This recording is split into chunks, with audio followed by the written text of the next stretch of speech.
একদিন রাস্তা দিয়ে একটি কুকুর একা একা হেঁটে যাচ্ছিল। ঠিক তখনই সে দেখতে পেল একটি মা হাঁস তার ছোট্ট বাচ্চাটিকে নিয়ে রাস্তা পার হচ্ছে। হঠাৎই একটি দ্রুতগতির গাড়ি এসে পড়ে। এক মুহূর্তের মধ্যেই ভয়ঙ্কর দুর্ঘটনা ঘটে যায়। এই দৃশ্য দেখে কুকুরটি অবাক হয়ে যায়। সে দৌড়ে তাদের কাছে আসে।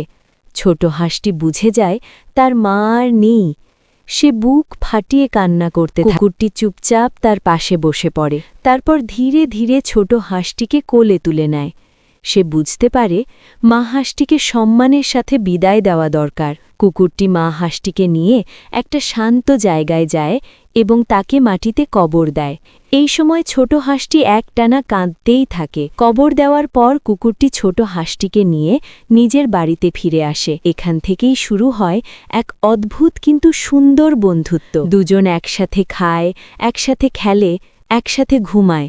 দিন যেতে যেতে ছোট হাঁসটি ধীরে ধীরে বড় হয়ে ওঠে। একদিন কুকুর আর হাঁসটি বাজার করে বাড়ি ফিরছিল।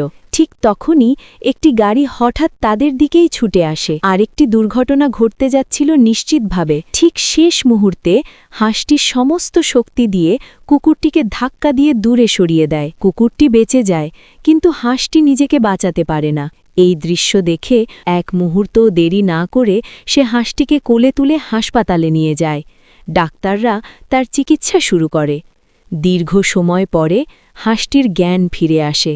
ঠিক তখনই কুকুরটি হাঁসটিকে শক্ত করে জড়িয়ে ধরে। কিন্তু তবুও তোমরা লাইক আর সাবস্ক্রাইব